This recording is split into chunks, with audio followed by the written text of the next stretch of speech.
Bonsoir, dans cette vidéo, nous allons vous aider à interpréter les résultats issus d'une estimation sous Stata. Donc, cette vidéo répond à toutes les questions liées aux interprétations des résultats posés par nos abonnés. La base sur laquelle va porter nos estimations est la suivante. Nous avons une base série tempo qui couvre la période 1990 à 2015. Nous avons le Y qui est notre variable dépendante, Is1, Is2, Is3 qui sont nos variables indépendantes. Ainsi, nous allons effectuer une régression de la variable Y sur nos trois variables explicatives en utilisant la commande reg de Stata. Donc, nous avons reg suivi de la variable dépendante y et des trois variables indépendantes.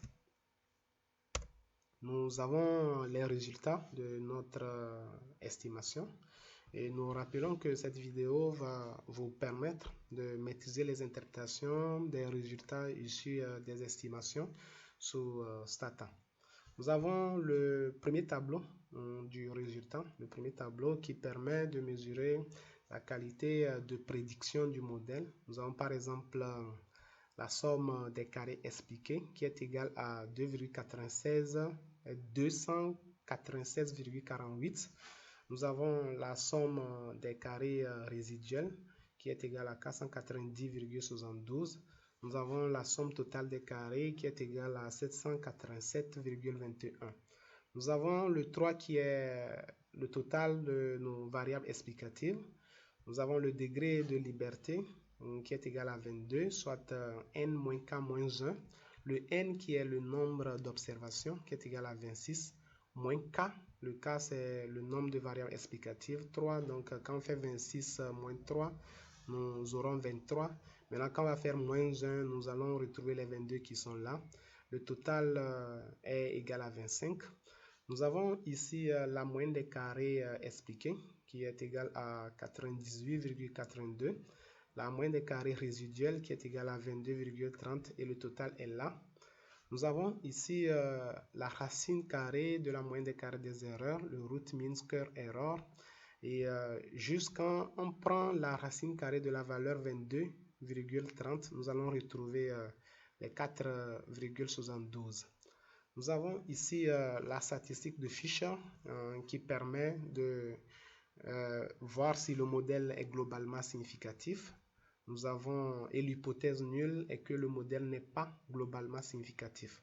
Nous avons la probabilité qui est liée au test de Fisher et la valeur de la probabilité est égale à 0,01 inférieur à 10%, ce qui nous permet de ne pas accepter l'hypothèse nulle de Fisher et de conclure ainsi que le modèle, notre modèle est globalement significatif.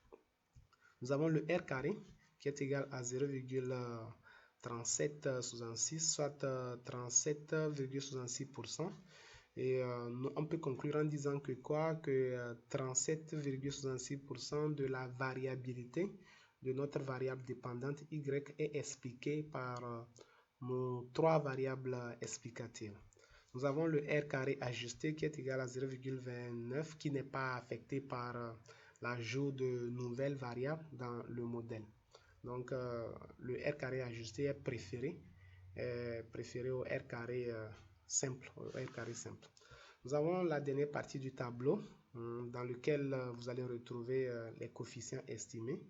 Les coefficients estimés pour toutes les variables explicatives. Nous avons le coefficient pour la variable is1 est égal à moins 0,11, pour la variable is2 qui est égale à 0,37, ainsi de suite jusqu'à la constante qui est égale à moins 56,54.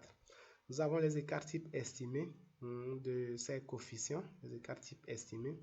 Nous avons la statistique de student qui est là, qui permet de tester la significativité individuelle des coefficients. Donc l'hypothèse nulle nous dit que le coefficient n'est pas significatif ou le coefficient est égal à 0. Et quand on accepte l'hypothèse nulle, là on serait en train de dire que la variable n'a pas d'impact significatif sur le Y. Maintenant, nous avons des probabilités. Nous avons la probabilité qui est liée à la statistique de student. À la statistique de student. Donc, pour la variable x1, par exemple, nous avons la probabilité qui est égale à 0,710 qui est supérieur à 10%. Et ce qui ne nous permet pas de rejeter l'hypothèse nulle. Donc, et ainsi, on va conclure que la variable x1 n'a pas d'impact significatif sur la variable y. Mais nous voyons que pour la variable x2, la probabilité est inférieure à 10%. Donc là, on va rejeter l'hypothèse nulle de non-significativité et conclure que la variable x2 a un impact positif, significatif sur la variable y. Nous avons pour la variable x3 aussi une probabilité qui est supérieure, qui est inférieure à 10%, Donc, on va rejeter l'hypothèse H0 du test de student là et conclure que cette variable a un impact significatif, positif sur notre variable expliquée y. La constante aussi est significative. Nous avons les intervalles de confiance qui encadrent les valeurs réelles que l'on cherche à estimer avec un certain nombre de degrés de confiance. Et le degré de confiance ici, c'est 95%. Et nous allons remarquer que lorsque l'intervalle comporte 0, par exemple au niveau du premier intervalle, nous avons 0, vu que la première valeur est négative, la seconde est positive. Là, la variable ne serait pas significative. La variable n'aura plus un impact significatif sur le y. Et vous allez remarquer qu'ici, tout est positif. Si c'était à 90% de confiance, nous allons remarquer qu'ici aussi, ça serait positif pour les deux, pour que la variable x3 soit significative. Merci d'avoir bien suivi notre vidéo et à la prochaine pour d'autres vidéos.